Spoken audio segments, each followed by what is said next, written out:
जय श्रीमन्नारायण, जय श्री कृष्णा। स्वागत है दोस्तों आप सभी का आपके चैनल जी जायसवाल यूट्यूब स्टोरी में। दोस्तों आज हम सुनेंगे वैशाख मास महात्म्य कथा अध्याय 14। सूत जी कहते हैं, महात्मा नारद के वचन सुनकर राजर्षि अम्बरीश ने विस्मित होकर कहा, महामुनि, आप मार्गशीर्ष आदि पवित्र महीनों को छोड़कर वैशाख मास की ही इतनी प्रशंसा क्यों करते हैं? उसी को सब मासों में श्रेष्ठ क्यों बतलाते हैं? यदि माधव मास सबसे श्रेष्ठ और भगवान लक्ष्मीपति को अधिक प्रिय है तो उस समय स्नान करने की क्या विधि है? वैशाख मास में किस वस्तु का दान, कौन सी तपस्या तथा किस देवता का पूजन करना चाहिए? कृपा निधि, उस समय किए जाने वाले पुण्य कर्म का आप मुझे उपदेश कीजिए। सतगुरु के मुख से उपदेश की प्राप्ति दुर्लभ होती है। उत्तम देश और काल का मिलना भी बड़ा कठिन होता है। राज्य प्राप्ति आदि दूसरे कोई भी भाव हमारे हृदय को इतनी शीतलता प्रदान नहीं करते जितनी कि आपका यह समागम। नारद जी ने कहा, राजन सुनो, मैं संसार के हित के लिए तुमसे माधव मास की विधि का वर्णन करता हूँ, जैसा कि पूर्ण काल में ब्रह्मा जी ने बतलाया था।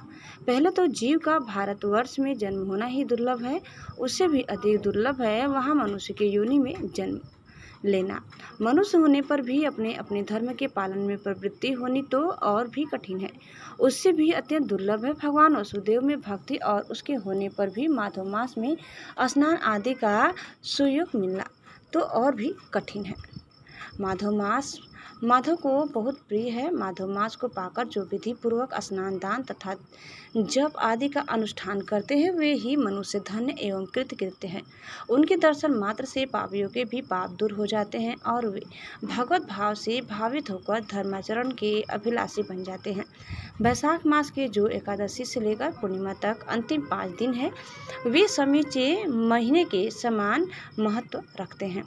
राजेंद्र, जिन लोगों ने वैशाख मास में भली भांति के उपचारों द्वारा मधु दैत्य के मारने वाले भगवान लक्ष्मीपति का पूजन कर लिया, उन्होंने अपने जन्म का फल पा लिया।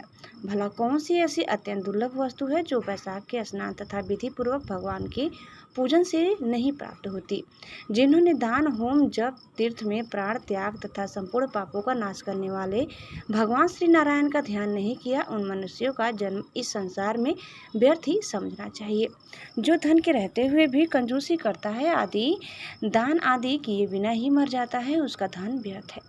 राजन, उत्तम कुल में जन्म, अच्छी मृत्यु, श्रेष्ठ भोग, सुख, सदा दान करने में अधिक प्रसन्नता, उदारता तथा उत्तम धैर्य, ये सब कुछ भगवान श्री विष्णु की कृपा से ही प्राप्त होते हैं। महात्मा नारायण के अनुग्रह से ही मनोवांछित सिद्धियां मिलती है।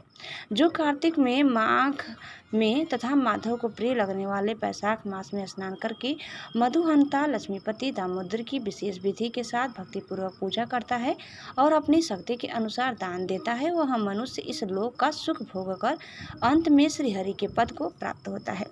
भूप जैसे सूर्योदय होने पर अंधकार नष्ट हो जाता है, उसी प्रकार वैशाख मास में प्रातः स्नान करने से अनेक जन्मों की उपार्जित पाप राशि नष्ट हो जाती है। यह बात ब्रह्मा जी ने मुझे बताई थी। भगवान श्री विष्णु ने माधव मास की महिमा का विशेष प्रचार किया है। अतः इस महीने के आने पर मनुष्यों को पवित्र करने वाले पुण्य जल से परिपूर्ण गंगा तीर्थ, नर्मदा तीर्थ, यमुना तीर्थ अथवा सरस्वती तीर्थ में सूर्योदय से पहले स्नान करके भगवान मुकुंद की पूजा करनी चाहिए। इससे तपस्या का फल भोगने के पश्चात अक्षय स्वर्ग की प्राप्ति होती है।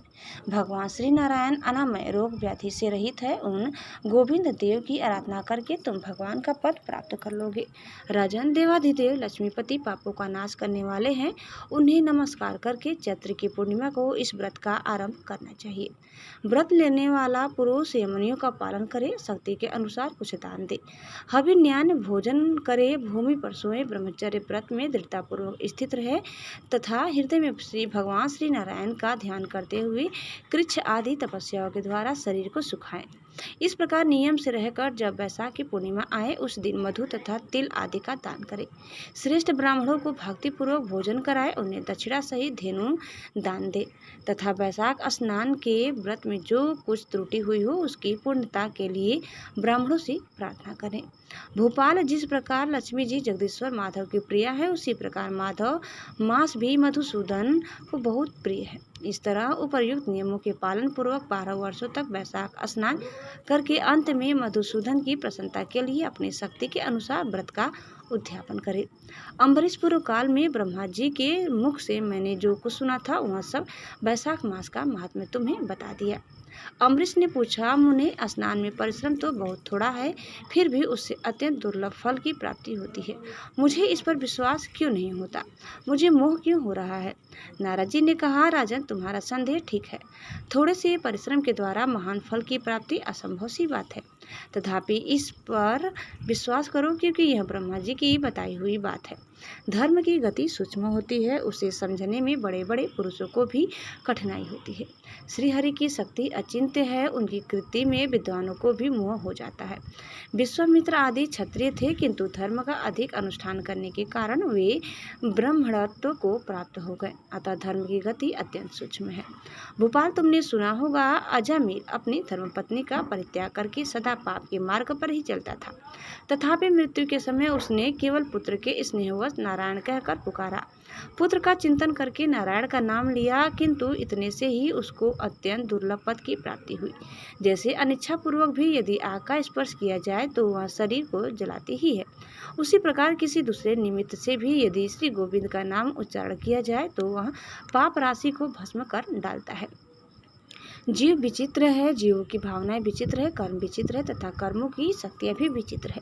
शास्त्र में जिसका महान फल बताया गया है वो वही कर्म महान है, फिर वह अल्प परिश्रम साध्य हो या अधिक परिश्रम साध्य।